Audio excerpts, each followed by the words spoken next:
おはようございます。本日は自然エネルギー財団が主催します。 Thank you very much for joining the webinar, Renewable and Decarbonization Future in the US, the plan and the status organized by the Renewable Energy Institute. This is early in the morning in Tokyo. This is a live connection with the United States. We have two experts from the United States. The other day, COP26 was convened. A large number of commitments were made. In particular, important commitments, there were three. First of all, to keep it up to 1.5 degrees rise of temperature. And number two, before the end of next year, there must be a review of the reduction commitment by 2030. And number three, unabated coal thermal must be phased out or phased down and eliminate subsidies for fossil. However, they are not legally binding. Whether these commitments can be achieved, that is up to the massive effort of each of the economies, and therefore how to achieve these commitments are going to be the key. In particular, the largest economy in the world, the United States, obviously, will play a huge role. 1 year has passed since the inauguration of the Biden administration. The government has made a large commitment that the US will work hard on the climate change. Indeed, they immediately returned to the Paris Agreement. After the start of the administration, they organized a climate summit and raised the momentum towards COP26 by 2035 in the utility area to reduce. However, the renewable percentage at the moment is about 20%, which is close to the level of Japan. And therefore, how to realize a decarbonization future, how to accelerate energy transition, we will hear from the two American experts. First of all, Professor Mark Jacobson, professor of Stanford University, will talk. Professor Jacobson is studying pollution and global warming. By massive introduction of renewable, he is seeking solutions throughout the process. By simulating the introduction of renewable, in the biosphere, he uses the three-dimensional model. In large number of countries, including the US, he has prepared roadmaps for 100% renewables in many countries. So the first speaker is Professor Mark Jacobson. Mark, the floor is yours. Thank you very much. I really appreciate your kind introduction. Let me share my screen first. And so I'm going to talk about how to transition the United States and Japan, and in fact, the whole world, to 100% clean renewable energy and storage for all purposes and as soon as possible, because we do need to transition at least 80% of all emissions by 2030 and 100% no later than 2050, but ideally by 2035. And I'm looking at it from there are three problems we're trying to solve. Aside from global warming, which will cost about $30 trillion per year worldwide by 2050, air pollution currently kills about 7 million people per year. It's the second leading cause of death worldwide and currently costs the world about $30 trillion per year, in addition to the hundreds of millions of illnesses that are contributing to this as well. And then because fossil fuels are scarce resources, they will run out eventually, and that will result in energy price instability and economic instability and social and political instability as well. And so these are all three problems that require immediate solutions. So our solution to this problem is to electrify all energy sectors as much as possible, and then provide the electricity with wind, water, and solar, which we call WWS, which is clean renewable energy. So for transportation, we would use battery electric vehicles and hydrogen fuel cell vehicles, mostly for long distance heavy transport. Hydrogen would be used for. For building, heating, and cooling, we'd use electric heat pumps. We'd also have district heating and cooling, where even the hot and cold water for district heating would be provided by heat pumps that are electric, and some direct solar heat, and some geothermal direct heat. For industry, we would use electric arc furnaces, induction furnaces, resistance furnaces. For high temperature processes, also dielectric heaters and electron beam heaters, and even some heat pump heaters for medium and low temperature processes.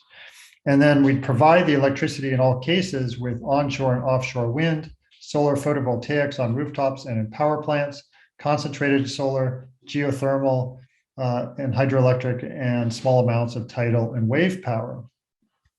Well, we would need storage because the wind doesn't always blow and the sun doesn't always shine. So we'll use electricity storage, heat storage, cold storage, and hydrogen storage. For electricity storage, some concentrated solar power has storage with it, pumped hydroelectric power, existing hydroelectric dams, which are basically big batteries themselves, flywheels for short-term bursts of energy, and compressed air storage and gravitational storage. For heating and cooling, we'd use water tank storage. For cooling, ice storage. And for heating, also seasonal heat storage underground in boreholes, water pits, and aquifers. And also we'd store heat in building materials. Also, hydrogen is a form of storage so we can store the hydrogen for days to weeks to months for use mostly in heavy duty transport, and also for steel production and some microgrids. And I should point out, though, that our plans do not include any nuclear power. We do not include biofuels or biomass. We do not include carbon capture, direct air capture, and or geoengineering, for that matter. Only wind, water, and solar will provide all energy. So we're planning to eliminate all energy emissions, and then also simultaneously eliminate non-energy emissions, which include biomass burning, methane in landfills, rice paddies, and in the digestive tracts of sheep and cattle. We have to reduce those emissions, nitrous oxide from fertilizers, and also halogens. So those non-energy emissions have to be addressed because they represent about 20 to 25% of global warming. The energy emissions represent about 75 to 80%. Energy emissions also represent about 95% of air pollution emissions. So I've mentioned all the storage options. These are just a couple. This is gravitational storage with solid masses, where when we couple these with wind and solar, when you have too much wind or too much solar, we can use the extra electricity to lift concrete blocks, for example, upward. And then when we need electricity, we would then drop the concrete block slowly, and that would produce electricity through a generator. So the motor is used to lift the blocks, and the motor run in reverse as a generator to create electricity by lowering the blocks. It's very similar to pumped hydro. On the right is another example of using trains filled with rocks or blocks. When you have extra electricity, you push them up a hill. When you need electricity, you let them go down a hill. District heating is very useful for urban areas or even campuses. This is a 4th generation district heating system on my own Stanford University campus, where in 2016, we used to have a natural gas cogeneration plant that would power 80% of the campus electricity and heat. That was bulldozed and replaced with this district heating system and cooling system, and also lots of solar photovoltaics to provide the electricity. So the way this works is that all the campuses interconnected by pipes. They're about 35 to 40 kilometers of cold water pipes and hot water pipes. There are 2 cold water tanks here and 1 hot water tank. And the university pipes around the cold and hot water to heat and cool buildings, and uses heat pumps. Takes the waste heat and uses that waste heat to elevate the temperature of the hot water tanks, uses waste cold to elevate the temperature of the cold water tanks, And then electricity runs the heat pumps, and the electricity comes from solar photovoltaics that were purchased as part. So the university bought 2 solar farms and also put about 10 kilowatts of solar on the campus. In any case, right now, the university is effectively 100% renewable, not only for electricity, but also heating and cooling. I think it's the first campus in the world to be 100% renewables for all 3 of those simultaneously. And this is another type of district heating system, which is in Okotoks, Canada. This is underground borehole storage. So in 2004 and 5, there were 52 homes built, and on the roofs of their garages, solar collectors were put, and you can see that in the top left photo. And these solar collectors have a glycol solution. During the summer, when the days are long, that solution is heated and piped to the building on the right. The heat is transferred to water. The water is then piped underground in these U-shaped pipes that go about 30 meters down. And the heat is transferred to the soil. The soil stores the heat for up to 6 months. And in the winter, when the snow is on the ground, like on the bottom left, the whole system is run in reverse, and the heat is transferred back to the buildings to provide 100% of the wintertime heating for these 52 homes. And the cost of this energy is less than $1 per kilowatt hour of storage, which, for comparison, although thermal heat storage is not the same as electricity storage, for batteries are like $100 to $150 per kilowatt hour of electricity storage. So this is a very inexpensive way to do things for storing heat underground. But there are also similar things like in water pits. Here's a water pit storage in Denmark, which is a district heating system, that seasonal heat storage for up to 6 months. This is like a big swimming pool where it's filled with water usually, and then insulation on the top. These solar collectors will provide the heat for the water. The water heats up to about 80 degrees Celsius. That heat is stored until winter, and that heat is then used to provide heating for about 2,400 households in this town in Denmark. One more type of storage is ice storage. Actually, Stanford had an ice cube starting in 1998 under a big building. And that ice cube, during the night when electricity price was low, electricity was used to produce ice. And then during the day, instead of running air conditioning, water is sent through coils in the ice and piped to buildings to cool the buildings. And this is a type of electricity storage because it reduces electricity use for air conditioning in the afternoons. And that the cost of this, though, was only about $35 to $40 per kilowatt hour of electricity or of storage. It's about 1/3 to 1/5 the cost of batteries to do the same thing. Okay, so let's just look briefly at an individual home. This is a home that I built actually in 2017 in California, and it's an all renewable home. And I'm just trying to illustrate how individuals can help solve this problem, and how you can make a renewable energy home that's just as efficient or even more efficient and but cleaner than a home that has natural gas. So there's no natural gas on the property. There's solar on the roofs, about 13.8 kilowatts of solar. There are 4 Tesla wall mount batteries in the garage, although only 2 are turned on at a time for a reason I don't want to go into right now. But so the results I show will be for 2 batteries being turned on. For heating and cooling, use ductless mini split electric heat pump for air heating and air conditioning. So each room has a unit like on the left. This is a Mitsubishi heat pump, and each unit on the left is in a room, and on the right there's the outside unit, which is the air exchanger. So this is an air source heat pump. The nice thing about heat pumps is they move heat rather than create heat. So they use 1/4 the energy as natural gas for providing the same heating. And so as a result, they're much less expensive to operate. So there are 2 outside units and about 9 inside units. And I'll show you the overall efficiency of the system later. But for water heating, I also use a heat pump water heater that extracts heat from the air in the room that the water heater sits in. And so it makes the room a little bit cooler, maybe 1 or 2 degrees cooler. but it provides really hot water very efficiently, uses 1/4 the energy as a natural gas water heater. For cooking, I use an electric induction cooktop, and this boils water in half the time as natural gas, and it cooks very efficiently. On the left is an individual induction cooker, and I point that out because this is ideal, especially for, I mentioned earlier that 7 million people die from air pollution each year. Many of these, about 2.6 million, are people who live in developing countries who burn a lot of coal or wood and dung and other solid biomass indoors for home heating and cooking. So you can replace the cooking with a single induction burner that costs about $40 to $60, not very expensive at all, to eliminate half the air pollution in a home. If we can get electricity to the home, either through solar or other renewables, locally or on the grid.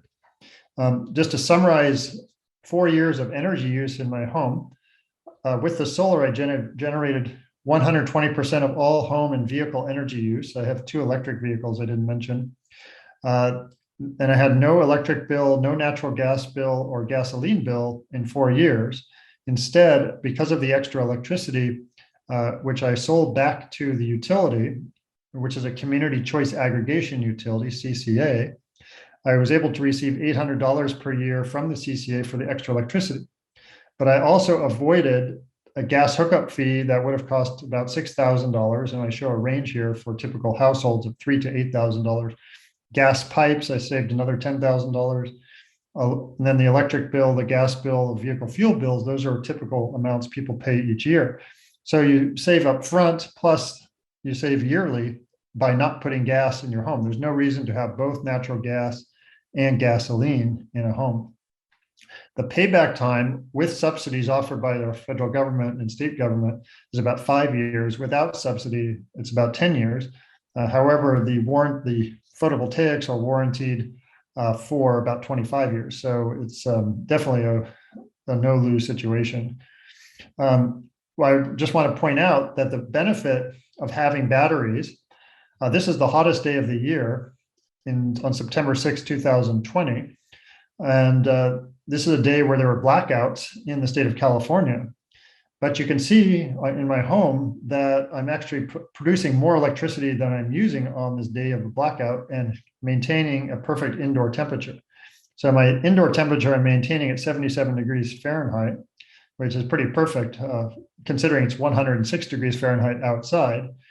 But I'm actually generating about 14 more kilowatt hours that I'm using the entire day. On the right, the green is the solar production, and the blue during the day is the consumption, mostly for heat pumps, of the solar. The blue during the night is the consumption from the batteries, and then the red is when the batteries ran out and I had to use grid electricity.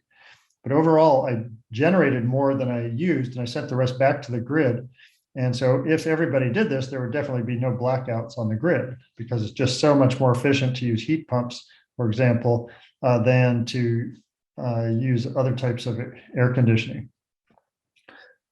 Okay, so now let's look at the worldwide and individual countries. Can the US, Japan, and the world transition to 100% clean renewable energy for all purposes? So we did studies for 145 countries just recently, and I want to show you some results. First, over all countries, the end-use power demand in 2018 was about 13.1 trillion watts, or terawatts. That is expected to rise to 20.4 terawatts by 2050. And so this is annual average end-use power demand. So that's what people actually use in terms of their average power. With wind, water, solar, if we transition, we actually reduce the demand 56%. And that's for 5 reasons. One is because of the efficiency of battery electric and hydrogen fuel cell vehicles versus internal combustion engine vehicles. Averaged over all sectors, that reduces end-use energy requirements about 20.5%. Electrifying industry, about 4% reduction of demand. Electrifying heating, cooling with heat pumps, we'd have a 13.6% reduction in end-use demand. And then 11.3% of all energy worldwide is used right now for mining, transporting, and refining fossil fuels and uranium. So we would eliminate all that energy use. And we think we can get another 6.6% end-use energy efficiency improvements beyond what's expected in the business as usual case. So that adds up to 56.4% reduction of power demand without changing our habits, just by going to wind, water, and solar. So this is kind of shows the same thing, but on a timeline. Starting at 2020, if we go to 2050, if we do nothing, we follow the top line and go up to 20.4 terawatts or trillion watts. If we electrify all energy and provide the electricity with wind, water, solar, we go down those 5 shades of colors down to the 100% WWS line at 8.9 terawatts. And we provide that electricity with onshore and offshore wind, solar photovoltaic, CSP, et cetera. And this shows an 80% transition by 2030 and 100% by 2050. Now, this next graph shows the exact same endpoint and beginning points, but a different transition timeline. So it shows going up to 20.4 terawatts if we do nothing, but it shows 80% transition by 2030 and 100% by 2035 instead of 2050.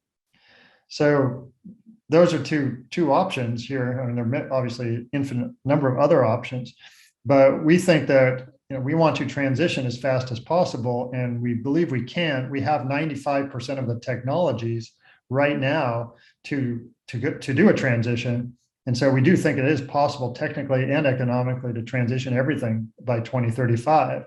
But in the worst case, definitely we should not do it past 2050. In either case, we should definitely transition as much as possible, ideally 80% by 2030. All right, so here's again, well, this is our scenarios of what are the technologies, what percent of each technology will power the world, and then the US and Japan in 2050 under one scenario that we devised for each. Well, for the world, this is the average among 145 countries scenarios. And then we show individually US and Japan. But keep in mind, these are just one possible scenario. It's not like this is not by any means the only possible way. So worldwide, for example, we propose that there'd be 32% of onshore wind will provide 32% of end-use power. This is not installations. This is end-use power supplied by the installations.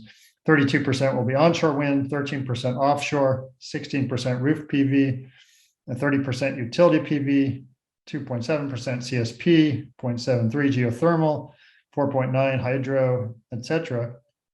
And that's to provide all energy for all purposes: electricity, transportation, buildings, industry, etc. In the U.S., it's dominated again by wind and solar, but more onshore wind and utility PV. In Japan, it's more offshore wind and utility PV. And we'll see, part of this is constrained by space, how much space is available. And so I'll show you how much land area this all requires, and this will make a little more sense.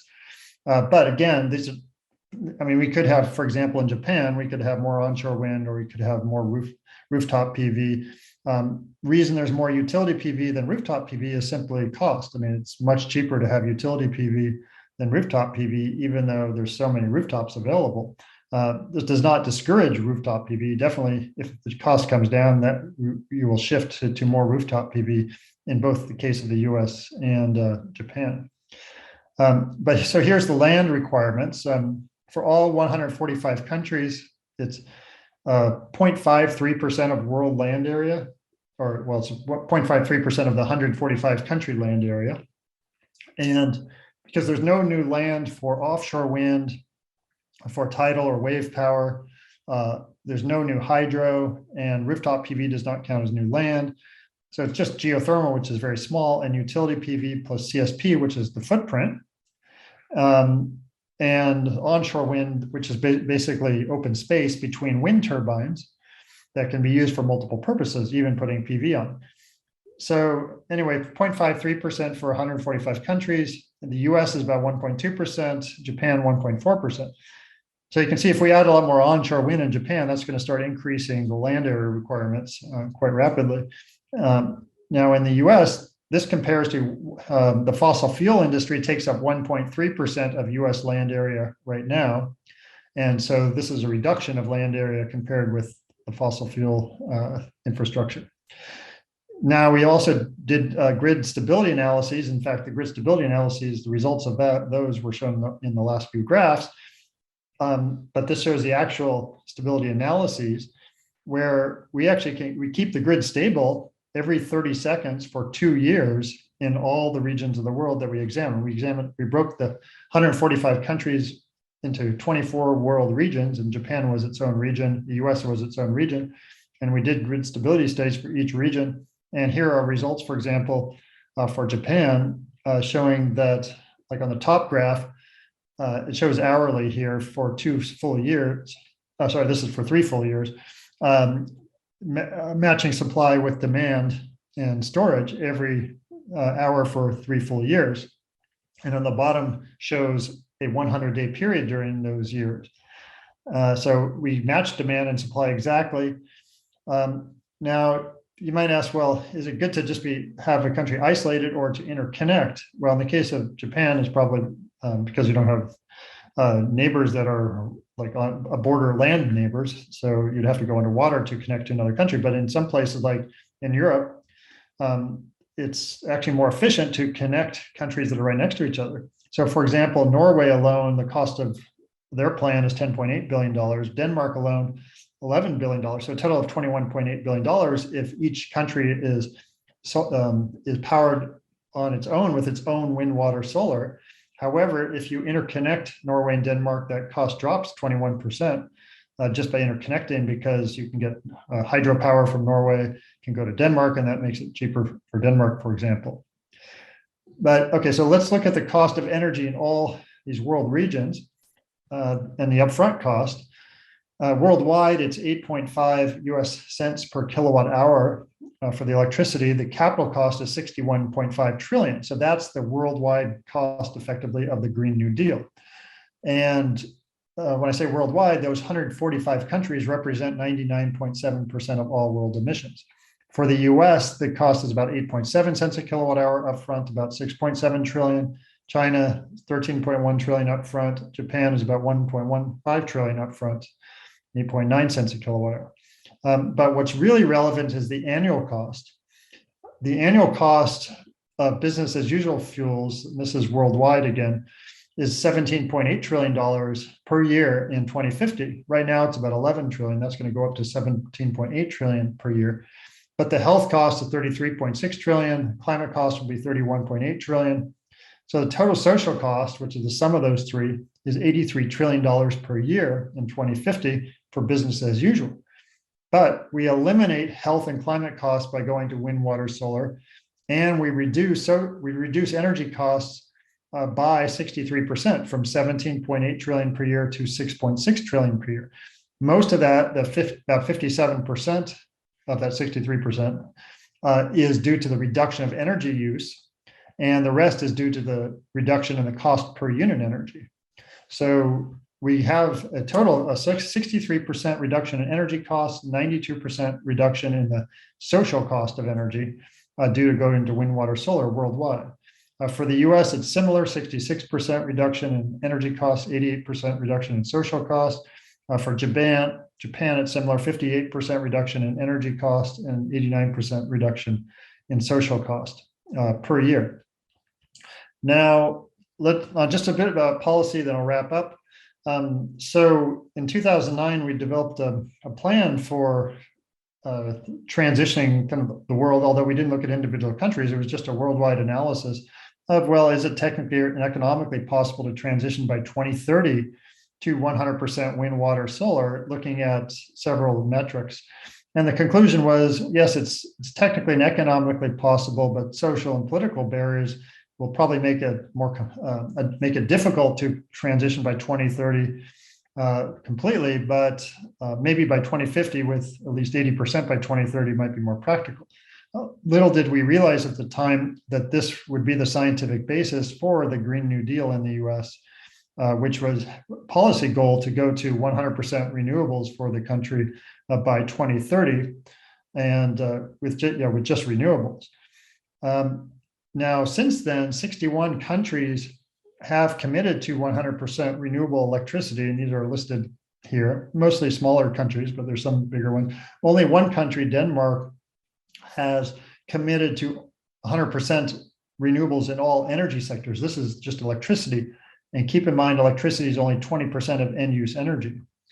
So committing to all energy is really important because those sectors, other sectors make up the bulk of emissions. There are 13 countries at or above 100% renewable electricity in the annual average right now. And most of these, though, are dominated by hydropower.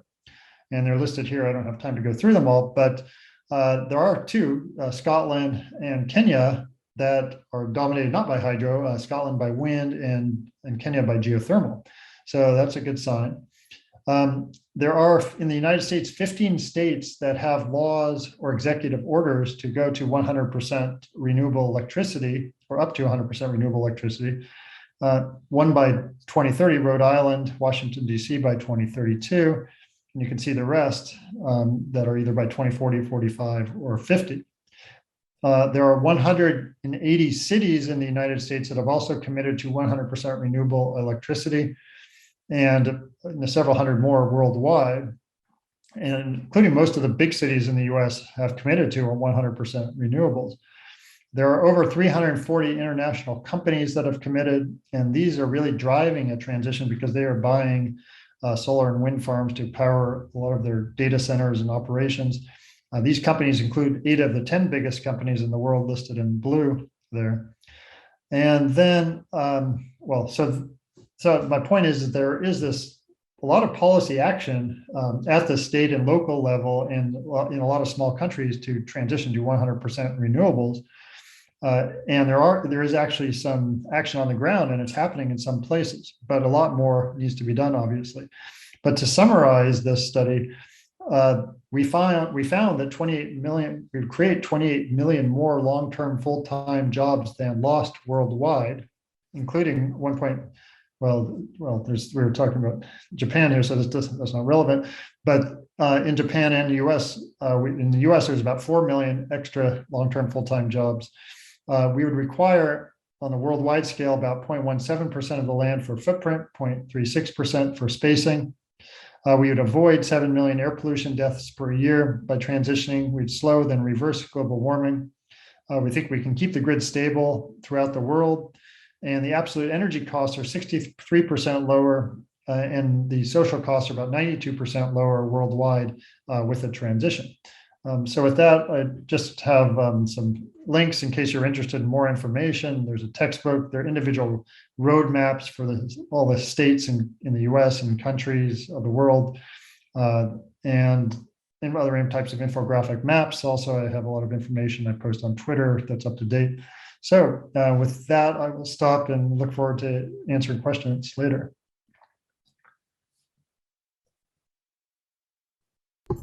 Thank you. Thank you very much, Professor Jacobson. It was a very stimulating presentation, going to 100% renewable, that it is entirely possible.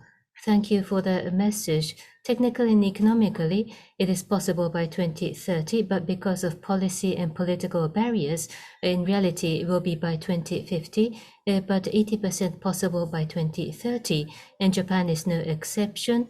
WWS solutions will enable Japan to transition to 100% renewable, and the global interconnection might be potential. At our institute, that is what we have been advocating. So we have been greatly encouraged. In the United States, many cities, counties, and local authorities are committed to 100%. That is impressive.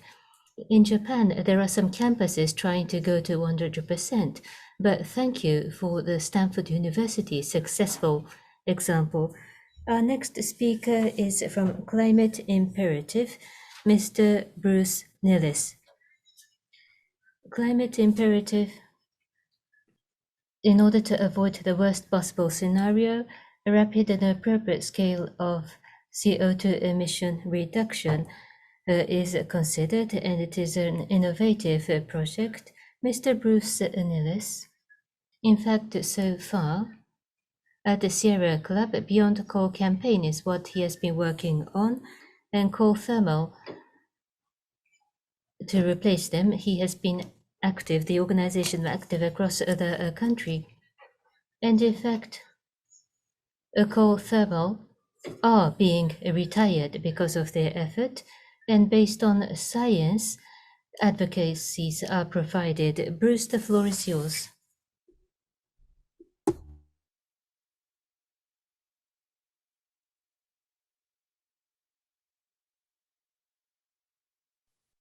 Thank you very much, and for this opportunity.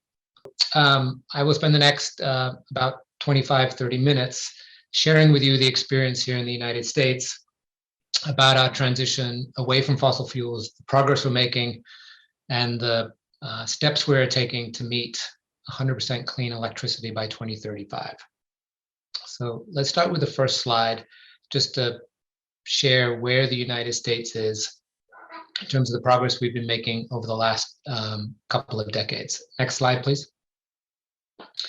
So this is a slide showing what the United States has built in terms of power plants since 1950. And you can see on this slide, the gray, which is all the coal that was built between basically 1950 and 1990. The blue, you can see we built a little bit of gas in the past, and then this huge amount of gas between basically 1998 and 2004.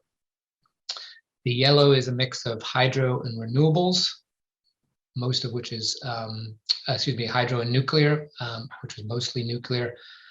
And then you can see the green, which is the most exciting development, which is clean energy over the last 12 years has really accelerated in the United States since about 2008, 2009.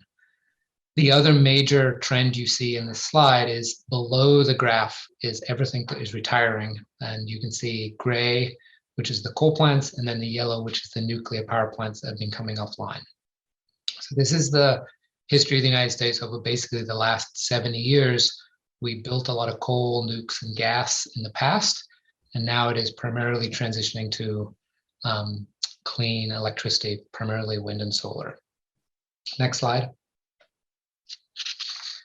So I wanted to share this because of this moment we're in across the world. In part because of COVID, but in part because a point that Mark raised, which is the demand and supply of fossil fuels creates a lot of volatility in individual countries and around the globe. This is the wholesale price of natural gas in the United States since 1997. And you can see gas prices were initially low, and they have spiked repeatedly over the last 25 years. We had a huge spike about 15 years ago, and currently, over the last 6, 8, 12 months, we are seeing another gas spike here in the United States, even though we've been producing record amounts of natural gas. This problem of volatility is a problem we're seeing globally. It's creating enormous instability in Europe, where Belarus and other countries are threatening to cut off gas supplies to Western Europe. You've seen Russia threatening to restrict the supply of natural gas around the world. And here in the United States, this gas spike is primarily being driven because US gas companies have been exporting record amounts of natural gas, which is driving up consumer prices here in the United States. None of this is good for American consumers, and none of this is good for consumers around the world. And it's also terrible news for manufacturers who are very reliant on low cost of electricity. And we're seeing around the world, as natural gas prices have increased, literally companies who've been closing operations. We saw this with fertilizer plants in Europe, because they can't afford the high cost of fossil fuels whenever prices spike. So I really want to dig into underscoring the volatility of fossil fuels is one of the urgent reasons, along with the climate and public health mandates, why the transition away from fossil fuels is so very important. Next slide, please. So this is the situation on coal in the United States. We haven't built a new coal plant in about 6 years, and we only built a very few in the last 2 decades. But we are retiring record amounts of coal. And we're retiring them for a couple of reasons, primarily economic and secondly environmental. Over the last 2 decades, increasing number of communities, as Mark described, have been pushing for 100% clean electricity. And there's also been a growing awareness that the reliance on coal and gas causes huge amounts of air pollution problem, particularly for communities who live next door and downwind of these facilities. So one of the major developments that's been happening is that our regulatory agencies at both state and federal level have been requiring pollution reductions of the most dangerous pollutants from the US coal plants. That has been bringing about the retirement because these coal plants, it's simply uneconomic to put on modern pollution controls. And so we're seeing these record amounts of retirements. The other thing I wanted to share in this chart is this is not an issue where the politics of whoever is in Washington, DC has slowed down this transition. The last president was a big promoter publicly of coal from between 2016 and 2020. Yet the retirement of coal plants happened just as fast under Trump as it did under Obama, and it's going to continue to accelerate under President Joe Biden. So this transition is happening for economic reasons, and it's happening because the public is urging action on both addressing public health and climate. Next slide, please. So the one of the most exciting developments, and Mark obviously touched on this, is the rapid deployment of clean energy. So this is what the US is building this year and next year. The new additions that are being added, overwhelmingly, it's solar. 43% of the new solar installed in the United States is the new electricity generation in the United States will be solar, 30 gigawatts of solar. That's about $30 billion worth of new investment in communities across the United States. And this is a reflection of the enormous technological breakthrough in the price, the decline in price of solar PV.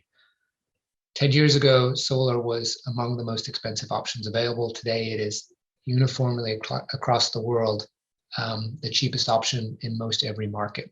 That's why we're seeing this rapid growth of solar in the United States and around the world. Not far behind in the United States, wind, which has had a record decade, is estimated to add another 16 gigawatts. Again, about $16-17 billion worth of new investment in rural America with new wind turbines and new transmission lines. There is a little bit of natural gas. This amount has been shrinking. It's obviously taking us in the wrong direction. But the amount of gas that's being proposed across the United States has been shrinking very steadily over the last decade, and we fully expect it to be down to zero in the next 3 to 5 years. The other thing I would point out on this chart is 5 years ago, we weren't building a lot of storage of any kind in the United States. Storage, particularly batteries, has taken off at an unprecedented level, and we are seeing price reductions in batteries at the same speed as we saw price reductions in solar. Basically, every time the deployment doubles, we're seeing prices drop 20-25%. You will also notice a small sliver here, the orange sliver, which is one nuclear power plant that's been under construction for almost 10 years.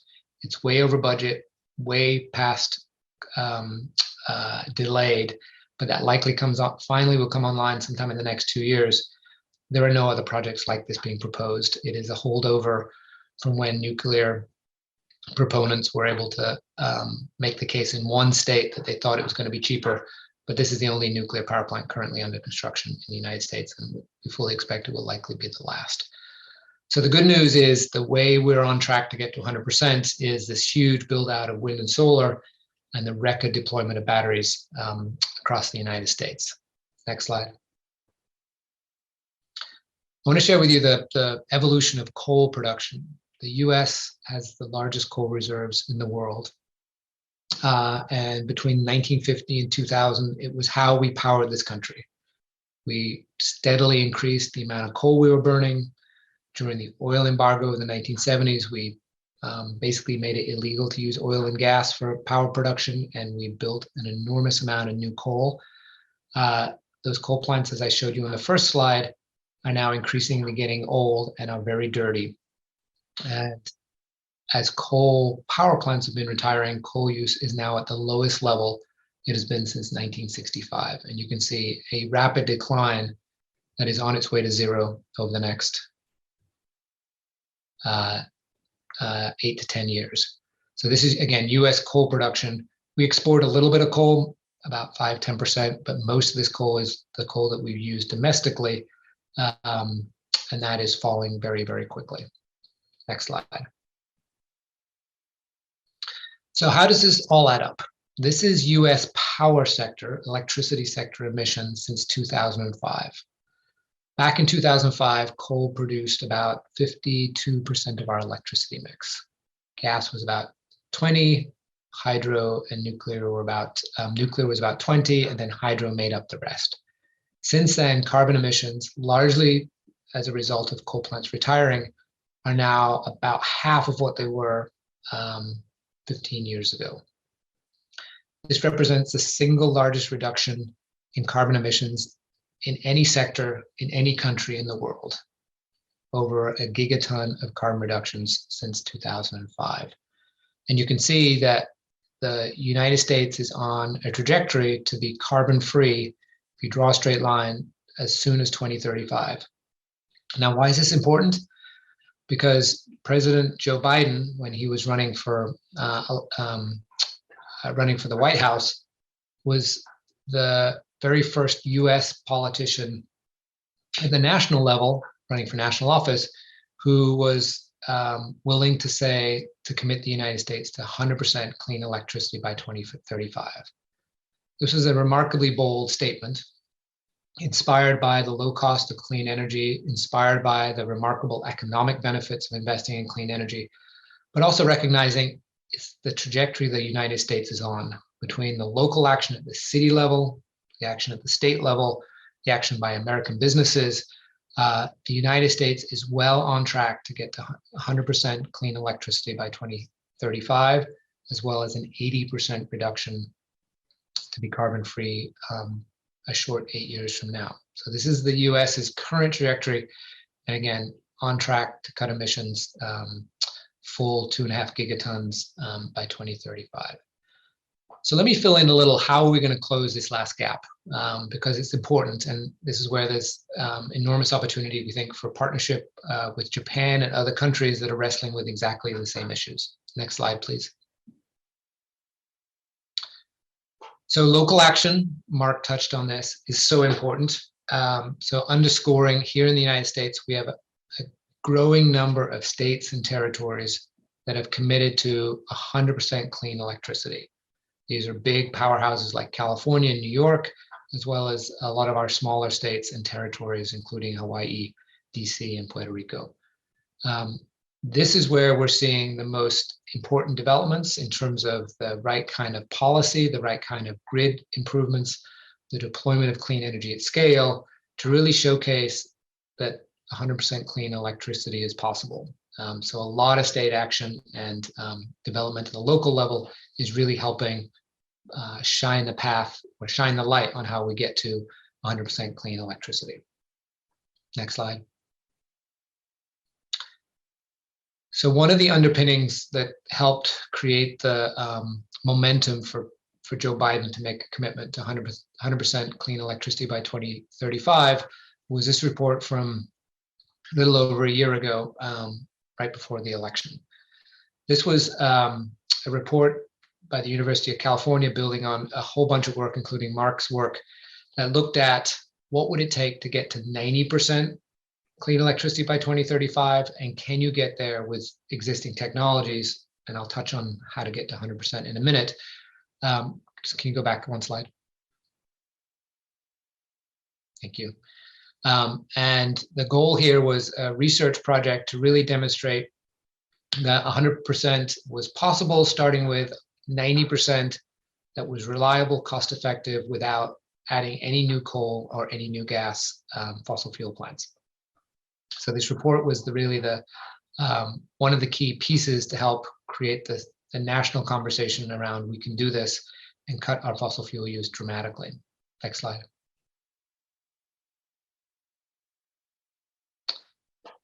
So much like the work Mark described, one of the key questions was, can we do it cheaper than the business as usual? Can we cut emissions? Can we cut pollution? Can we replace coal and gas with wind and solar and do so at the same or cheaper price? Again, this is where this remarkable revolution and decline in the cost of wind and solar and batteries is opening up unprecedented opportunities to be powering our grid with not only 90, but 100% clean electricity and actually save money. And this is really important because, as Mark underscored, the opportunity here is not only to clean up one part of our overall carbon emissions, but also to have clean energy be the engine that's then powering our vehicles, our buildings, and our industrial sector. So the estimate in this study was that we can cut the cost per megawatt hour, the amount of money people were paying, enormously by investing in huge amounts of wind and solar and retiring the increasingly expensive gas and coal plant infrastructure. Next slide. The health benefits. Right now, there's upwards of 10 to 20,000 people who are dying every couple of years from the current use of gas and coal. Many of our coal plants are either close to or immediately upwind of our major urban areas. And so we have about 100 million Americans who live in communities where it is regularly unsafe to breathe, communities where we violate the Environmental Protection Agency health-based standards for ozone and fine particulates.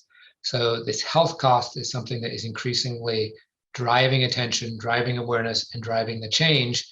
And the beauty of getting to 90 to 100% clean electricity is you eliminate all of these healthcare costs from one of the largest and most polluting sectors in the United States. So there's huge benefits from a health perspective. Next slide.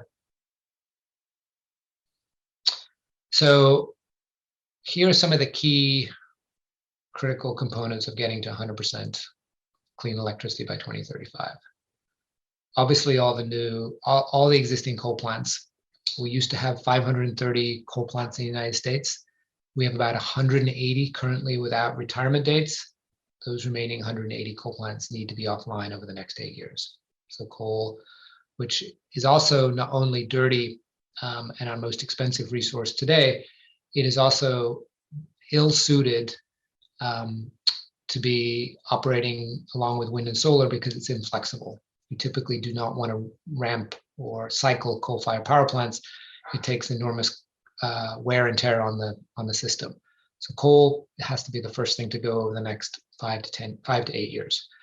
No new gas, and this is a real risk. So there is a lot of good things happening in the United States. There is a risk, and there are still plans by some states and some companies to build a lot of new gas plants. It is critical we not lock in a whole new generation of gas, because that will result in a lot of stranded assets and make the transition an expensive transition. Renewable deployment. We are making progress, but we need to be doubling the wind and solar and battery installations throughout this decade, and then we're going to need to double again if we're going to electrify every building, every vehicle, and most industrial processes. Storage plays a critical role. This year or last year, we installed 523 megawatts. We need to be installing 20,000 megawatts a year over the next decade and a half. And then transmission, which is a big question in the United States. As Mark underscored, the linking different regions allows cost savings. And so there's some important new transmission lines that need to get built. And that's a critical component of getting to 100% by 2035. Next slide. So this is just one of the final slides relating to the study, the 90% by 2035 study, similar to the findings that Mark had, which is wind, solar are really the engines. The graph on the right is business as usual. Coal would continue, gas would continue, nuclear would continue, and we'd have modest growth in wind and solar. The picture on the left is the basic framework of how we get to 90 and then 100% clean electricity. Driving wind and solar at rapid levels of deployment pushes out coal, shrinks gas down to a small footprint. A bunch of nuclear retires, but that extends probably for another 5-10 years thereafter. And there's a significant chunk of wind and very little biopower. Next slide. So recognizing the goal is 100%. It's the goal our president has laid out. There are a multitude of different ways to get there, to get the last 10%. It's a vigorous debate in the United States. How do we get that last 10%? And this was just an analysis some of my colleagues did, looking at what the cost of electricity is today, which is the top gray bar, a little over 5 cents a kilowatt hour with about 40% clean. What is it to get to 90%? And that's the cost savings you can see in the light green. And then depending on your view of whether green hydrogen and fuel cells is the answer, which from our perspective is probably the most promising opportunity, the cleanest promising opportunity. And then there are folks who believe that carbon capture and storage likely makes sense. We have a more skeptical view of that. And then look at direct air capture, which is obviously the most expensive of all. So we wanted to lay out what the analysis showed, underscoring that 100% clean electricity is well within the prices we are paying today. Next slide. So a couple last slides before I wrap up. One is, this is electrical consumption in the United States since 1950. The gray line, you can see we were growing quickly and then it has slowed over the last couple of years. If we're going to decarbonize all of our buildings with heat pumps and induction stovetops, as Mark described, if we're going to electrify every car, truck, train, plane, and ship, huge growth in electricity demand in the transportation sector, either to electrify with batteries or electrofuels, and then the industrial sector. And I will flag, actually, this industrial sector we think is significantly underestimating the opportunity in the industrial sector. When we look at what the opportunities are in aluminum and steel and glass and fertilizer, we actually think there's an even bigger opportunity, which will require even more electricity and more wind and solar to meet this overall vision of decarbonizing not only the power sector, but also the 3 other main energy sectors in the United States. Next slide. So I wanted just to share this because we've been doing some very exciting work in the United States about the potential for offshore wind. The United States built its first offshore wind project. Next, go back a slide, please. So I wanted to show this slide, which is research from our colleagues at Lawrence Berkeley National Labs here in California, looking at the price of wind, offshore wind around the globe and what it would mean in Japan, as well as the implications it has for the US. So the US has only built one offshore wind project so far, a small project called the Block Island project off the East Coast. It is one of the most exciting opportunities we have, and this is a big priority of President Biden and the Department of Energy, which is replicating the enormous success offshore wind has had in Europe. Offshore wind prices in Europe are simply at levels that no one thought was possible 5-10 years ago. And the slide here is giving a comparison of the cost of liquefied natural gas in Japan. That's the blue line, and you can see, underscoring the point about volatility. The price of fuel being delivered in Japan from natural gas has been all over the map over the last decade, representing the risk of relying on imported fossil fuels because of the enormous price volatility.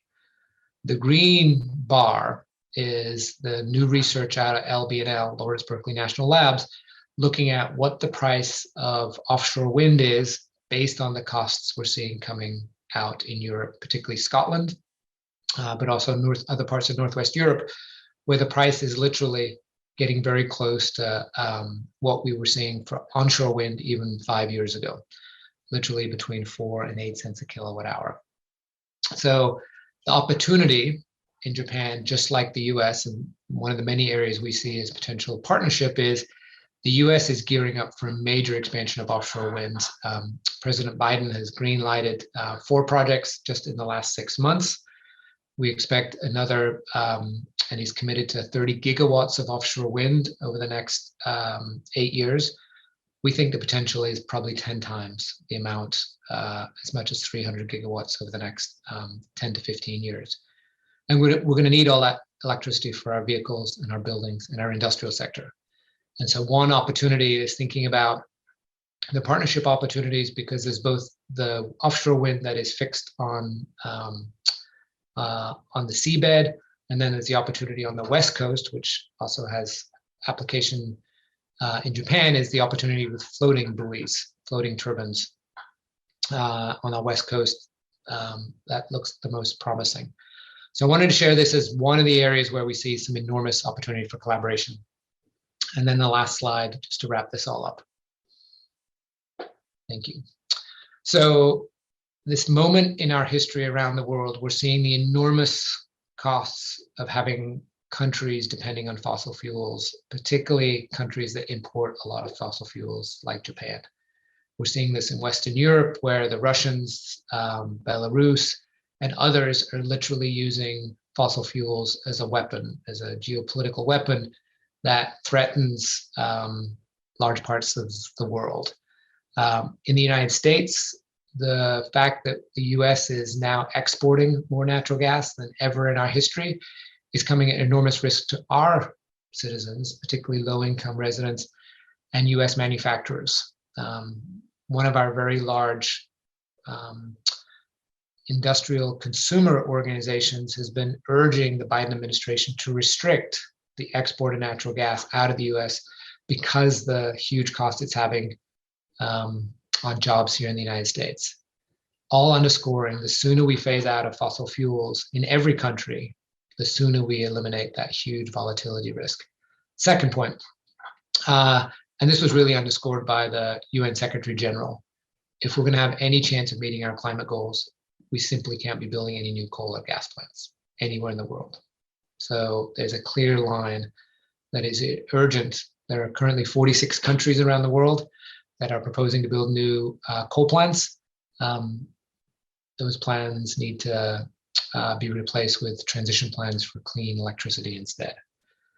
On the existing coal front, and this is important for the US, Japan, Western Europe, if we're going to do our part to solve the climate crisis, all the coal plants need to be phased out no later than 2030 in developed countries, and then the rest of the world, including India, South America, across the African continent by 2040. And then this enormous opportunity that is this unprecedented game changer, which is low-cost wind, solar, including offshore wind, is what is really giving us the hope, the opportunity, the huge job potential to not think just about clean electricity, but this abundant, affordable, clean electricity that empowers our buildings, our vehicles, and our industrial sector. Thank you, and I look forward to our conversation. You can skip that one. Thank you. Thank you very much for the Mr. Nilles for your presentation.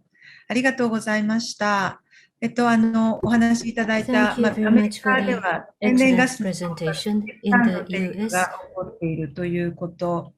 The recent trends have been introduced. I am aware that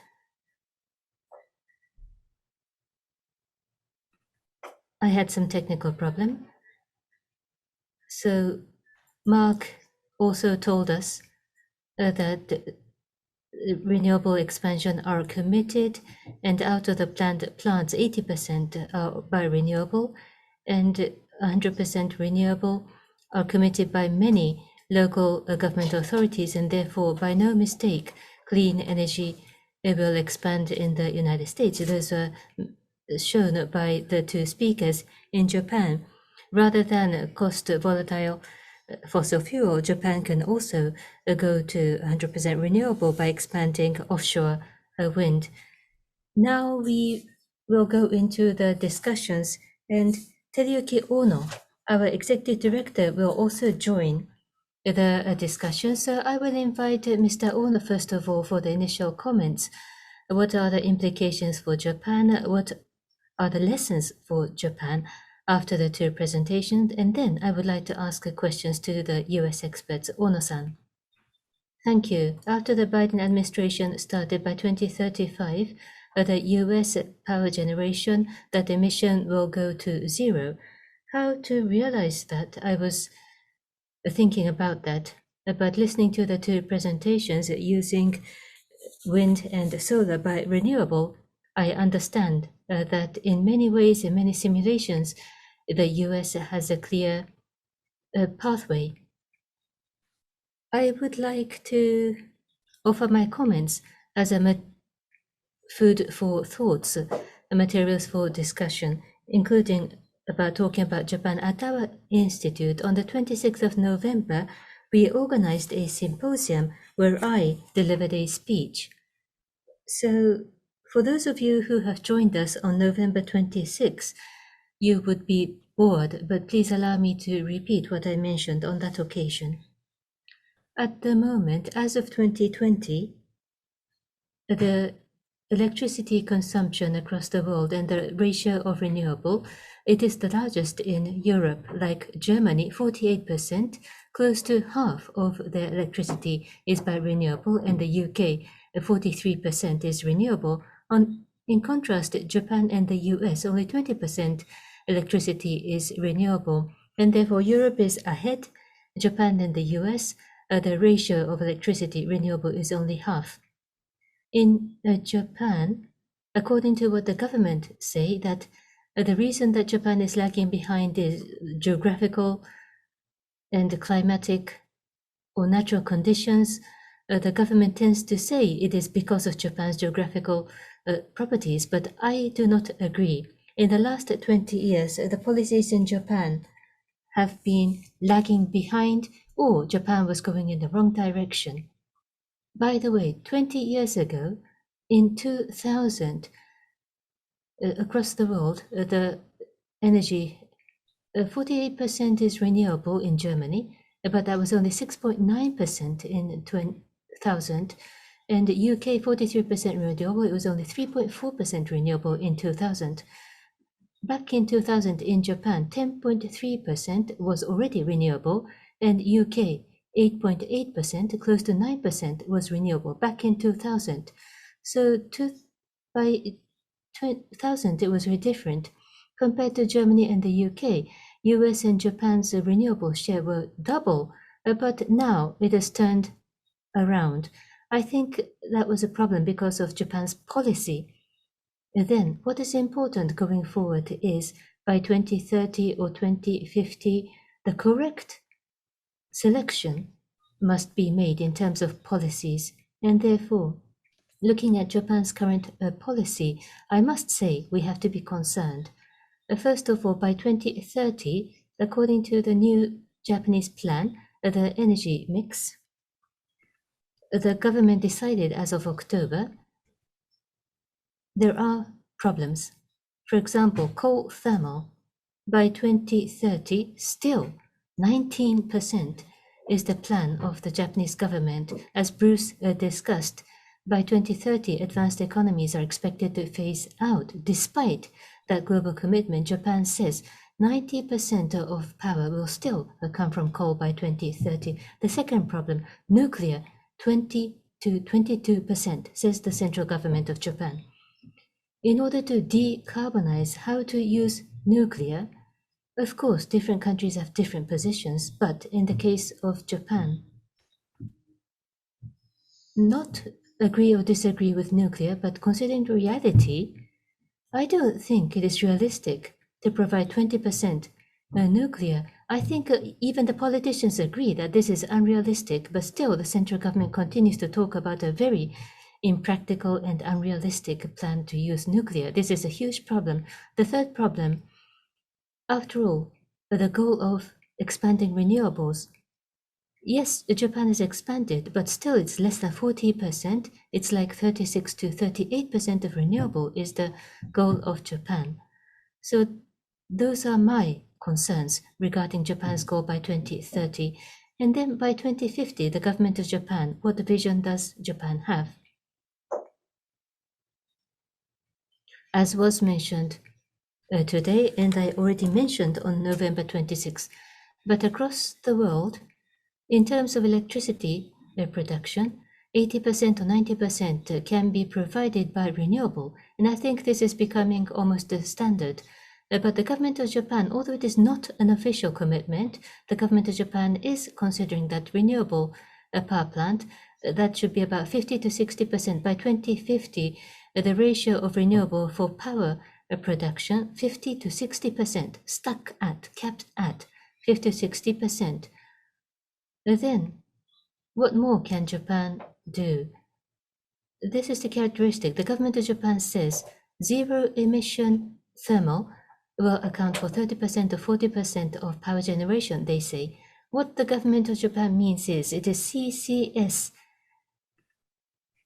abated thermal power, and 10% would come from ammonia or hydrogen, according to the government of Japan. So the logic of the government of Japan, they say that Japan's renewable energy potential is small and that renewable energy is intermittent. And therefore, in order to ensure stability, CCS and zero emission thermal using ammonium and hydrogen combustion are necessary. That is the logic assertion of the government of Japan, which I think is entirely wrong. Our institute has issued a lot of reports and comments saying that this is wrong outright. But I must say that this policy distorts Japan's policy and direction. I think this will be my initial remarks. So reflecting this Japan situation, we will be looking forward to hearing the discussion and comments from our US experts. Thank you very much. Thank you so much, so Professor Jacobson and Mr. Nilles. I hope that you can participate. And Mr. Ohno, please unmute yourself. So four of us perhaps could have a good discussion on these topics. As Mr. Ohno mentioned, Professor Jacobson and Mr. Nilles, I'm pretty sure you have a lot to say about this. So those were the issues raised by Mr. Ohno here in Japan. Innovative technologies, the hydrogen, ammonia, are attracting a lot of attention, and decarbonization, and then keep using fossil fuel with decarbonization. What do you think about this? And also, what about the situation in the United States? Maybe I'll speak first. Yeah, this is a similar problem in the US. There's a big, even with this last funding of President Biden, there was a lot of money going for renewable energy, but also for things like carbon capture, direct air capture, blue hydrogen, and small modular nuclear reactors, all of which we do not include in any of our energy plans because we think they are opportunity costs. The fossil blue hydrogen, carbon capture, direct air capture, all keep the fossil fuel industry in business. They are all ways to extend the fossil fuel industry and allow air pollution to continue. Regardless of the climate impacts, they do not do anything for air pollution. They allow combustion to continue. They allow mining of fossil fuels to continue. In the US, there are 50,000 new oil and gas wells drilled every year. And this would just increase with more carbon capture, direct air capture, or blue hydrogen, because you need more energy for all of those. They all require energy, they require equipment, and that energy, if it comes from fossil, it's like 25 to 50% more energy, by the way. It's a lot of additional energy. And that energy, if it comes from a fossil fuel, well, that just increases the mining, increases the air pollution directly. But even if it comes from renewables, that prevents the renewables from replacing coal that was just referred to in our last talk, and replacing gas plants as well. And when you use renewable energy to replace coal or gas, then you're eliminating not only the CO2 from the coal and the gas, but also the mining of the coal and the gas and the air pollution from it.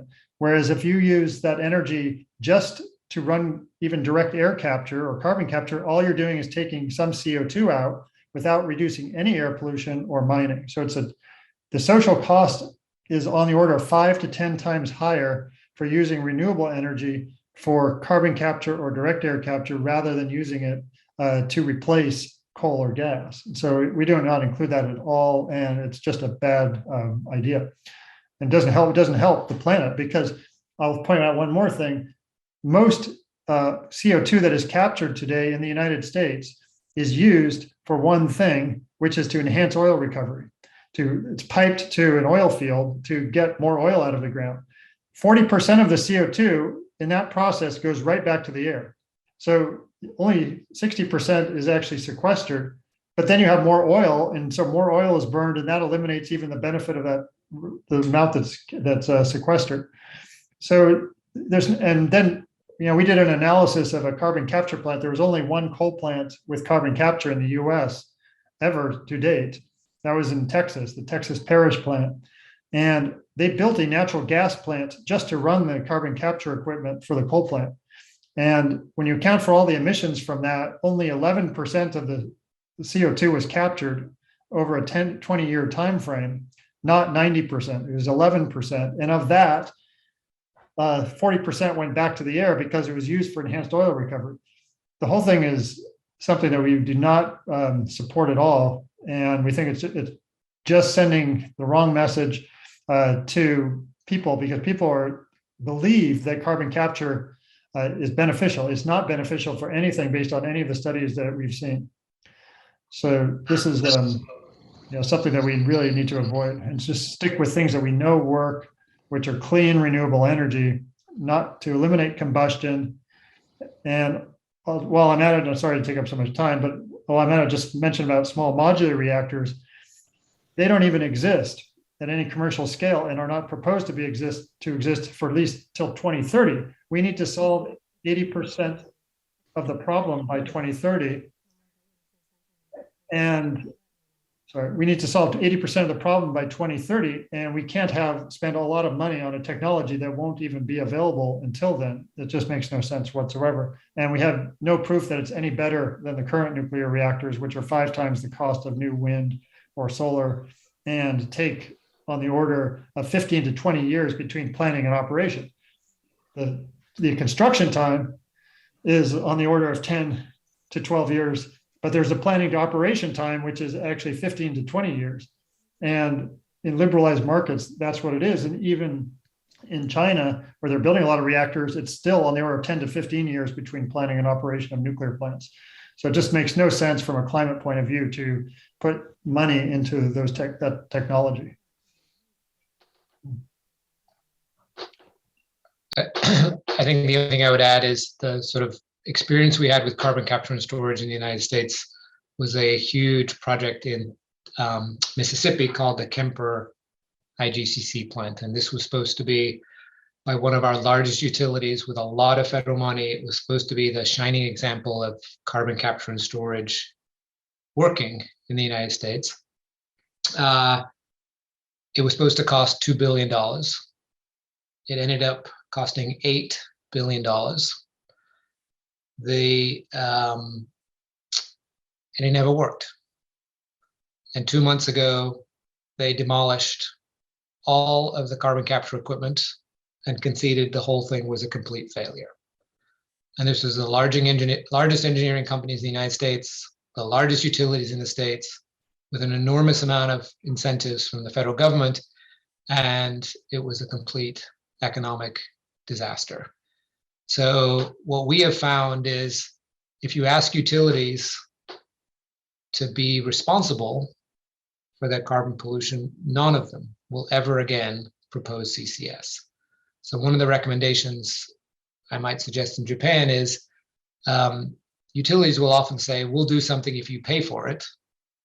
But if they have any economic responsibility themselves to their shareholders for carbon capture and storage, not a one will ever propose CCS. It makes no economic, no technical, and no carbon sense. And we have a lot of scars in the United States and a lot of debates, and there's no coal plant in the United States that will ever be retrofit with carbon capture and storage.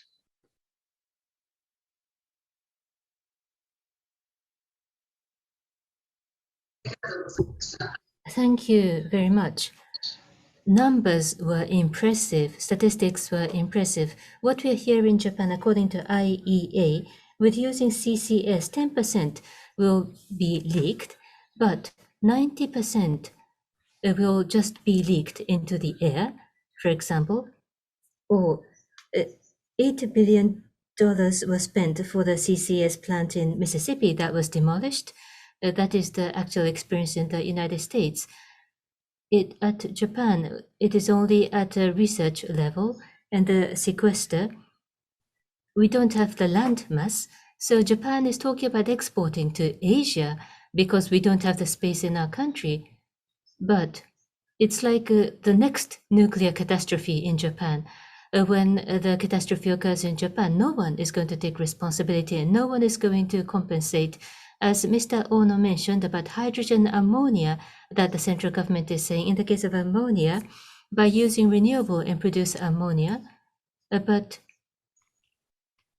additional nitrogen cannot be absorbed on this planet.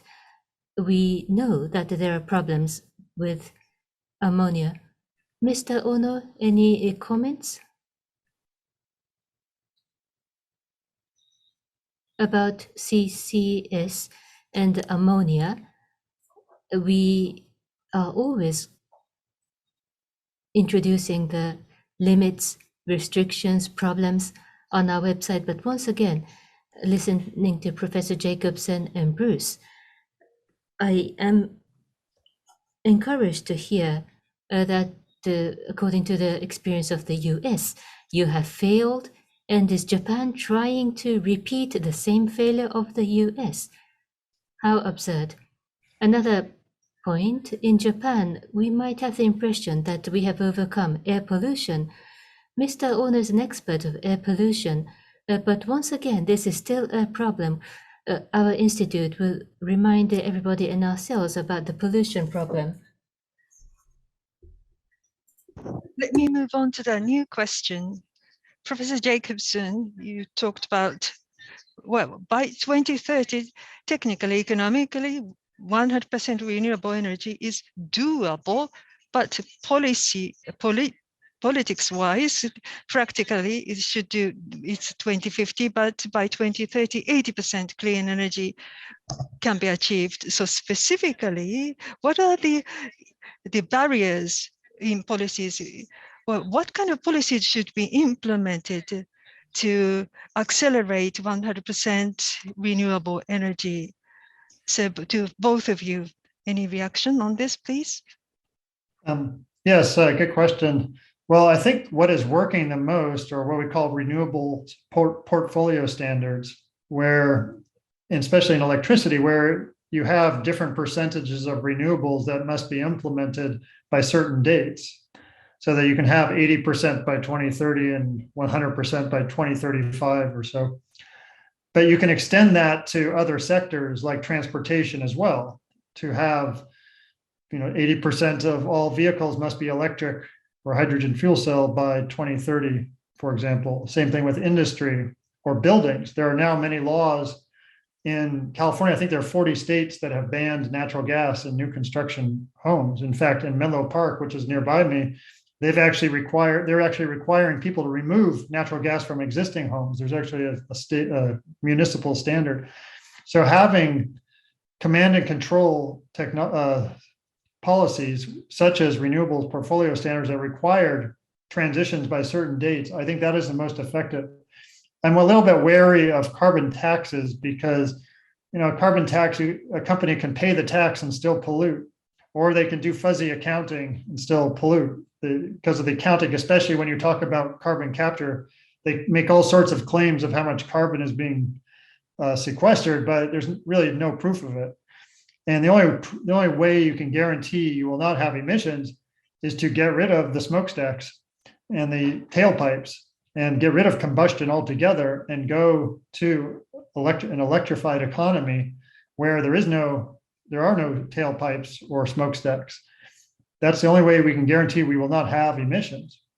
So I think very strong renewables portfolio standards, and that's what all these states and cities and counties and towns and countries have enacted, and that seems to be what's working. I don't know what you think, Bruce. I agree. The leading states in the U.S. who've been installing the most clean energy, with a couple of 一番 exceptions, 進んでいる州について are は the 一番クリーン states になっているかと思います。 that have renewable portfolio standards, and as RPS がある Mark 州につい and I て showed in our presentations, a lot of states now require 100% clean electricity. So each of the utilities in those states are putting together and implementing their plans to get to 100%. The other big driver in the US has been federal tax policy, which has created incentives for wind, solar, and batteries. That has helped enormously in a couple other states like Texas, which doesn't have a renewable energy standard. Texas installs more wind and solar than any other state today. And that's because of good tax policy, which has really created certainty for investors that this is a good long-term investment, and it's really helping reduce prices and keep prices low in places that are installing a lot of clean electricity.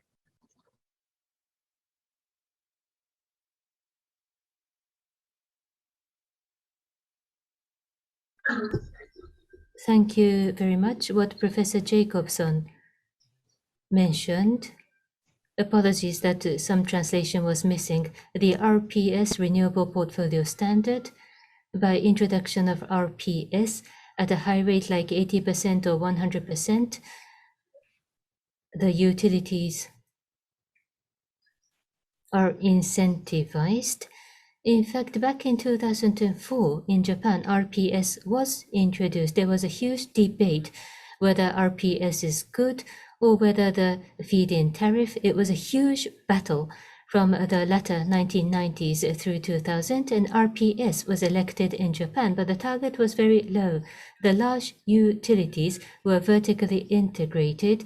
The 10 Japanese utilities were monopolizing, and 1.34% was to be renewable. So the target was so little, and year after year the goals were renewed, but still the renewable target in Japan was very little, and Japan did not advance much. And on top of that, most of the RPS, there was waste generation. Bioenergy was the large part. So back then,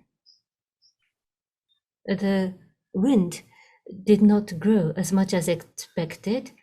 Now in Japan, in 10 years, Japan's renewable increased by 10%, and one of the driver was FIT, feed-in tariff. But if RPS, I mean the California RPS 100% is the target, but even if Japan might have an RPS for 100%, and if there is a deadline, it could be a big driver, and Japan might work hard to expand renewable. What Bruce discussed about carbon pricing, that you're a bit wary about carbon tax. Professor Jacobson, you mentioned about your wariness about carbon tax, but at the same time, Bruce mentioned that, for example, looking at the state of Texas, although they do not have an RPS, they do have a very good tax policy that the investors have a certainty to invest. So on the one hand, there is regulation, and on the other hand, it could be left to the market. And by a combination of regulation and non-regulation, it seems that renewable expansion is successful in some of the regions. Going on to the next question about emission trading or about tax incentives. I wonder if you have further comments. I would like to invite the American experts and also Mr. Ohno. Professor Jacobson and Mr. Nilles, any additional comments? Yeah, I guess you're referring to cap and trade, where you cap industry emissions and then companies can trade among themselves. I think that's pretty ineffective as well. Again, an RPS or renewable portfolio standards or straight subsidies like tax credits, like the federal government in the US has the production tax credits for wind and solar, those have driven a lot of growth as well. but the emission trading system, it's just so easy to, I don't know, fake the accounting of it. And it also doesn't help because let's say you have a power plant in a city and a power plant outside of a city, and you're trading carbon dioxide. So they might decide to shut the power plant outside the city and keep it in the city. And so you still allow pollution in the city, damaging people in communities, even though you're meeting the standard, because the standard has nothing to do with air pollution. So this is another reason we need to not focus on individual gases or chemicals, but on an entire method of producing energy, which is combustion, and to eliminate combustion entirely. And that requires ensuring that we have renewables implemented, and really clean renewables, not just any renewables, because as mentioned, biomass is often considered renewable, but it's very polluting. I mean, it's burned and creates the same pollution, even if it's in a vehicle, whether it's in a vehicle or a power plant, creates the same or more pollution than gasoline from a health perspective, uses a lot of land. So we don't include any biomass or bioenergy in our plans for that reason. So we need to, the renewables portfolio standard, like California defines what renewables are, and they have eligible renewables. And those renewables are, they're very specific. And so I think we need to define what are the sources of energy that eliminate not only climate damage, but also air pollution, health damage, and provide security. So those are really the three criteria that we look at for defining what should be included going forward. And the only thing I would add is picking up on your comment about how to get from a small amount of renewables to 80, 100% renewables is having clear benchmarks between now and 2030. 2030 is only 8 short years away.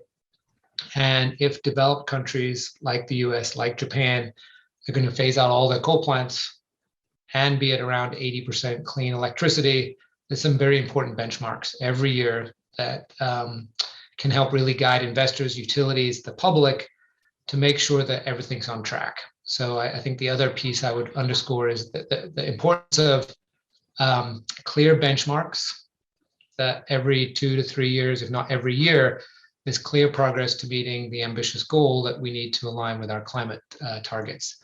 It was obviously very exciting to see Japan commit to net zero by 2050, but I think we all recognize there's a big uncertainty around what happens over the next 8 years between now and 2030. And it's just very important for everyone involved to have some sense of how does the math work out between now and 2030. If Japan's going to be on track to meet its net zero, just like the US, all the coal has to be gone, and we need to be at least 80% renewables by 2030. And so benchmarks on the way between now and 2030 are so very important to make sure we're on track well ahead of 2050.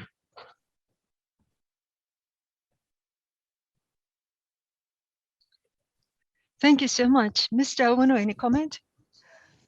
Well, I actually have one question, not a comment, a question. In Japan, having the high renewable target is not done. One of the reasons is about major electric power companies. They're not really that enthusiastic about the transition. When I say electric power companies, those are the major suppliers, so-called general electric power companies. Now, offshore wind power generation and others, renewable energy, it's true that they are pretty positive. It's true that the transition has started, but is it really enough? They are not that enthusiastic or proactive. When I look at the possible reasons regarding these electric power companies, they have a lot of thermal power fleet and also nuclear power fleet.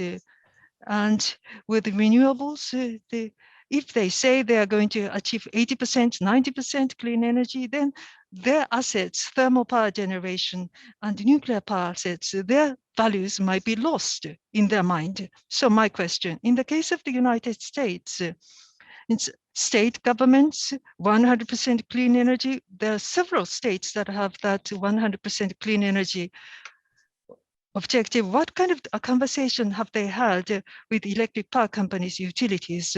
What are those utility companies' stance about this clean, 100% clean energy policy? Good question. Yeah, I'll just say that in the US, there are many different utilities across all the states, and each one is a little bit different. So some are very conservative. I mean, well, utilities in general never want to change anything. I mean, if given the choice, no utility would do anything different. But in the US, there are some that are very conservative and resist all change. There are others that are very progressive and that actually, like in California, PG&E, even though they've held on to natural gas, but they're actually doing a lot of innovative stuff with batteries and solar and wind and storage, other types of storage. And also in other states, even Duke Energy and Xcel Energy, they have really some of them have committed to 100% themselves because they're realizing that it's actually very economical to do this. So it's the ones that have actually increased their portfolios to have more wind and solar and storage are realizing that it's actually very cost effective. So the other ones, some of the other ones are still staying behind. Like in Missouri, I think the utility, like their goal was to get maybe 20% by 2050 or something. They just didn't want to change. But others are very progressive. So I don't say, but the states that have passed 100% laws, I mean, they have more power than the utilities, so they'll pass the laws, or they might work with the utilities who will get on board. But it's, what we found is that there really is no limit. I mean, there used to be 10 years ago when we did that 2009 paper, the utilities used to say we can't have more than 20% on the grid of renewables without the grid failing. Since then, that number has changed so that like in 2016, that went up to 80%, or 2017, that went up to 80%. So they said we can't do more than 80%. Now they're like, we can't do more than 90%. But there really is no limit. It's an artificial barrier that they're putting up because they don't want to change or they're risk averse. But the places that have tried 100%, like in South Australia, they're regularly at 100% renewables right now. Scotland hits 100%. I mean, Iowa has no law to go to 100% renewables, but it actually has the highest percent of its electricity of any state from wind. It's like 60% now. It's higher than Texas. Texas has the most wind, but not the highest percent wind. Iowa has 60% wind and has a goal to go to 100%. I mean, has an informal goal because they actually have lots of projects going for both solar and wind now to go higher because it's economical. And the more they add, the more they realize that it's actually not as difficult as people are claiming. So I think it's really, the more that it's done, the easier it is for others to adopt it. And so I don't know how to convince people around the world, but I'll let Bruce add to that.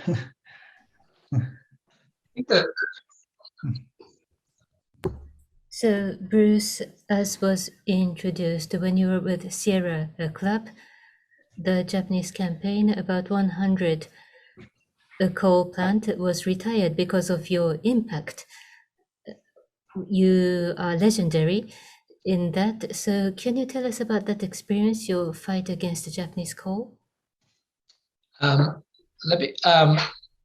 think I would in part answer let me answer both questions.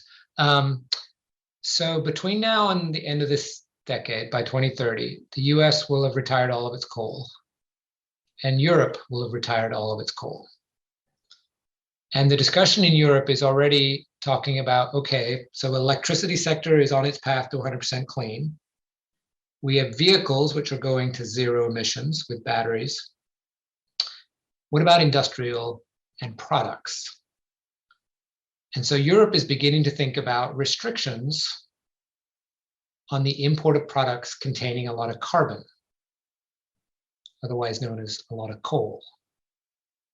So if I was talking to the head of the Chamber of Commerce in Japan, thinking about Japan and the critical role exports have played in Japan's economy, the world leader that Japan is on many products. Does Japan think in 2030 the Europeans are going to want to import products made with coal power in Japan?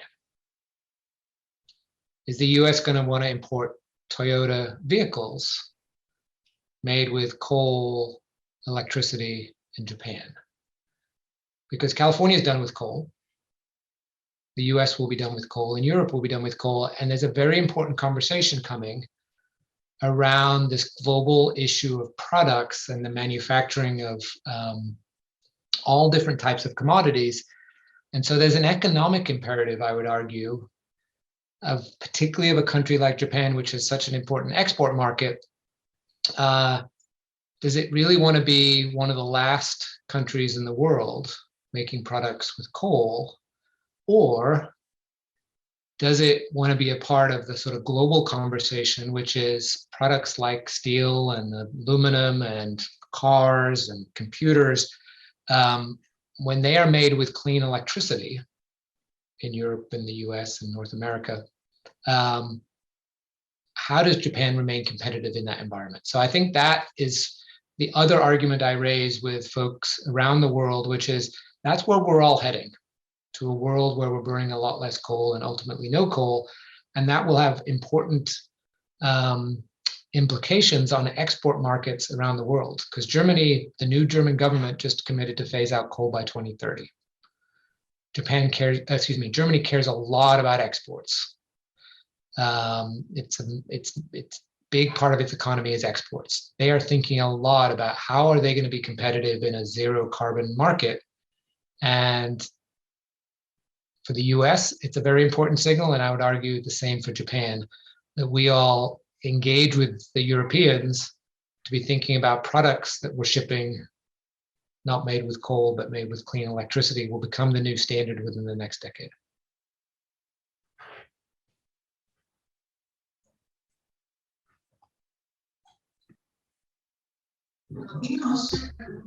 Thank you. What you just discussed, of course, the regulation on the power generation side or the choice of the generation also has an impact, but the users who use the commodities or the product, the competitiveness will be lost. Thank you for the message. Any comments by Mr. Ohno? Indeed. When I meet with the industry organizations and talk with the government officials, for example, there's the Japan Chamber of Commerce and Industry, JCCI. Many of the members are small and medium enterprises. In Japan, they insist that coal thermal is the cheapest. So if renewable is expanded, that means expensive electricity price and the SMEs will suffer, they tell us. But in Japan, indeed, it might be true that renewable is still expensive, but as Bruce mentioned, by 2030, looking about the future, whether Japan can continue to use coal, then, as you mentioned, no one will purchase or import Japanese products, which means it is going to be a danger to the economic future of Japan, including SMEs. If the Japanese Chamber of Commerce are seriously thinking about the SMEs in Japan, they ought to go to renewable. I'm very encouraged by what Bruce discussed. Thank you. The other day, USTR Kathleen Tai, I had a chance to meet Ambassador Tai, and then on that occasion, yes, we talked about border tax. The UK, Europe, mainly, as Bruce said, about introduction of the border tax is kind of a momentum we see, but if that is introduced, it may not really have so much impact on Japan, we discussed. Now, in the United States, I think that was also mentioned, but under the Biden administration, what is the stance regarding the border tax? Are you familiar with the current status about this border tax measure? I can take a quick stab, and Mark, please add. Under the prior president, there were a lot of tariffs put in place that were done for different reasons. And what the Biden administration has said is that it is taking a serious look at how to set up trade agreements. And this was one of the European US things that came out of the COP in Glasgow, was how to align trade policy with carbon goals. So it is a very active conversation here in the United States with our European allies and around the world, which is, we know this is coming. How do we make sure the US is as well positioned as possible so that we are both promoting clean technology and manufacturing at home, and also sending the right signal around the world? We're not trying to be punitive, but at some point there's going to be restrictions on the import of cars and other products made with high carbon content, including coal. I mean, I don't have a whole lot to add. I think all countries need to participate in transitioning. So anything that we can do to incentivize countries to transition faster is good. Now, every policy has pluses and minuses. And, I think if we send a signal to countries that if it's a positive signal that, it'll be beneficial to transition to renewables and they actually respond, that's a good thing. But I don't know about the other economic implications of such a policy option now.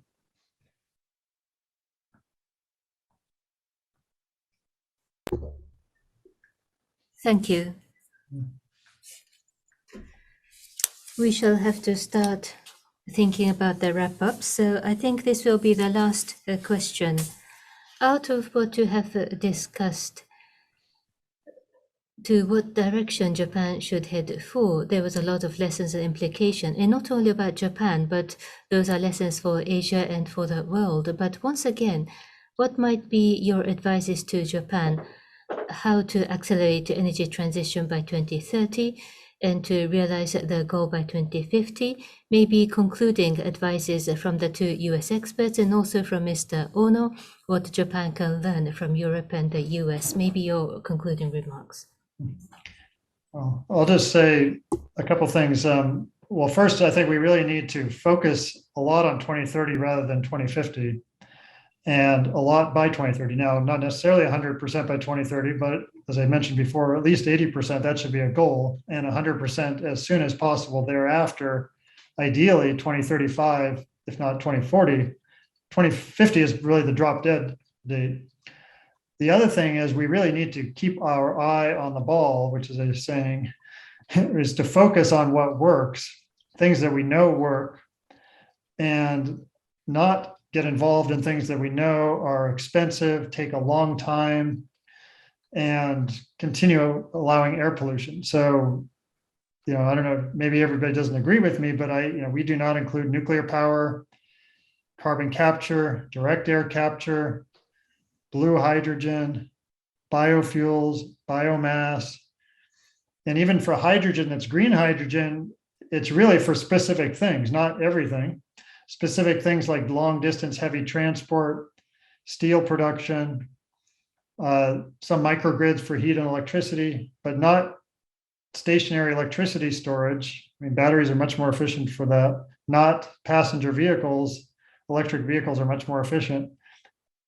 We can do all those things. It's not that it's not clean, but it just takes up more resources, takes up 3 times the number of wind turbines to power a hydrogen fuel cell passenger car than a battery electric car. So why would, even though they're both clean, why would you put up 3 times the number of wind turbines to do the same thing?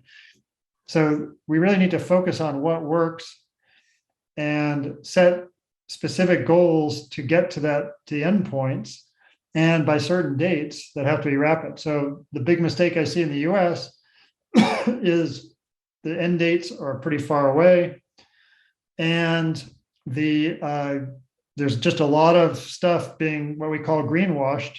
There's a lot of greenwashing going on with technologies that are really not helpful, and that's causing a lot of waste of money and time. And I mean, we can go back. It was back in 10, 15 years ago, people were saying natural gas is a bridge fuel. I mean, back then it was never a bridge fuel. Today, it's not a bridge fuel. It was, it was a permanent installation that was going to be there 30 years and cause huge amounts of mining, tens of thousands of wells every year, causing devastation of the environment and land. So I think we need, well, and also the last thing I'll say is to get this to work, we need a lot of people agreeing to it. So it's important to build communities of supporters for these technologies and specific policy proposals that work.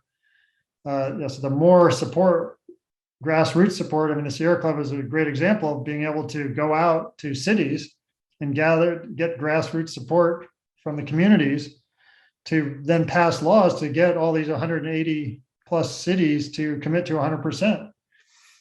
And so without grassroots efforts and nonprofit efforts and educating policymakers, it's not going to happen.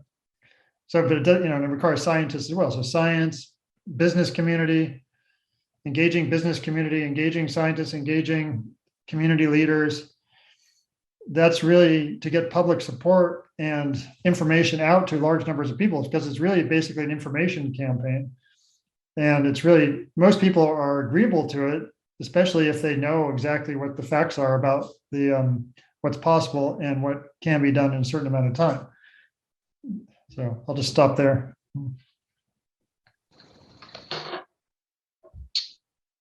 I would add, it feels like there's an enormous opportunity for partnership between the United States and Japan on offshore wind. The new research, building on Mark's work from Lawrence Berkeley National Labs and others, shows that Japan has enormous offshore wind potential, which can not only replace coal-fired power plants, but also harness the incredible engineers and scientists that Japan has working on hydrogen.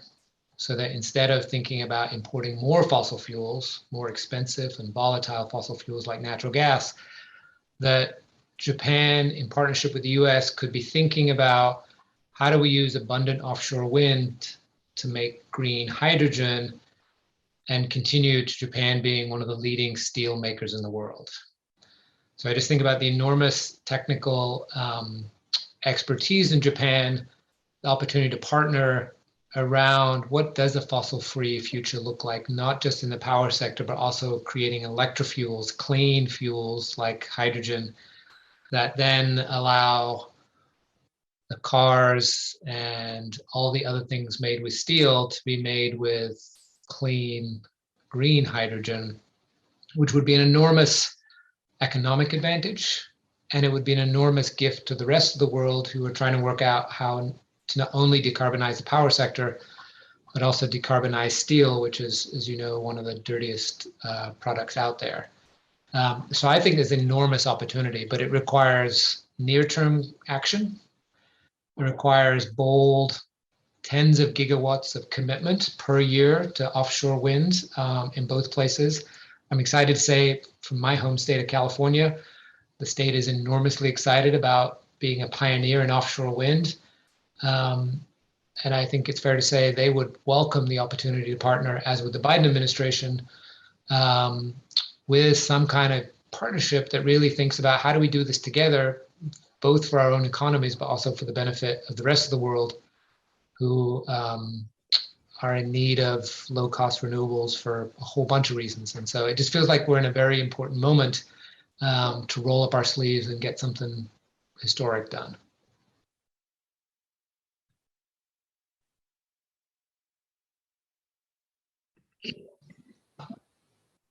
Thank you so much, Mr. Ohno. As I listen to two experts, the federal government policy is of course important, central government policy is important, but I was really impressed by the two of you because in the United States, state governments, companies, subnational entities have a greater role to play. And for energy transition, I think that's one of the reasons why you are ahead of Japan. Japanese companies, local governments really should do more in this regard. If some Japanese companies have committed to early 100, but the number is far from being sufficient. Not just 100% renewable energy going forward, dirty coal-fired power should not be used. And I want Japanese companies to say so, not just electricity, as Bruce said, steel making, green steel should be used. And I want the people to be more vocal about this. Another thing is about local governments, municipalities, more than 100 people, 2050, there's so many municipal governments actually said that, but it's not really sufficient at all.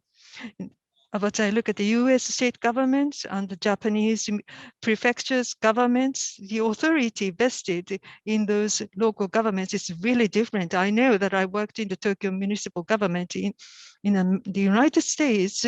The state governments have the authority about licensing of electric power companies. Here in Japan, local governments don't have that kind of authority, but within the scope of the authority, are they actually exercising the maximum authority that they have? Far from being sufficient. They have the right to issue the ordinances and the orders. If they utilize them, those local governments can play a greater role. I would like to ask those local governments to really exercise their rights. The importance of subnational entities is something that I felt once again. Thank you. Carbon neutral by 2050, it is an important timeline, but 2030 indeed is the more critical milestone. What can be achieved by 2030 will determine the outcome by 2050. Indeed, it is only 8 years to go. So within 3 years, 5 years, what can be done? I understand the critical point. As Mark discussed, the grassroots campaign, it is information campaign after all. As a think tank at our institute, we have engaged in extensive activities, but I must say that the power is not strong. We have not been successful in a huge information campaign, so we shall have to do more so that correct information can be communicated to the policymakers and to the stakeholders. Today, there were lots of technologies that were discussed. What is really effective? What is going to function? What is the most affordable and what is quickly effective? What really works? Indeed, we shall have to decipher and elect what really works. I personally have learned a great deal from today's webinar. It has been a great opportunity for myself. I would like to express my gratitude to all the participants. At REI the other day, we issued a report about Germany's policy, and this time we have focused on the United States. Our institute will continue to look at how other economies are accelerating in their energy transition. We will continue this kind of live webinars. Professor Jacobson, Mr. Bruce Nilles, thank you very much for your huge contribution. This is the end of the program. Thank you for joining us. Thank you so much. Thank you. Thank you very much. Bye-bye.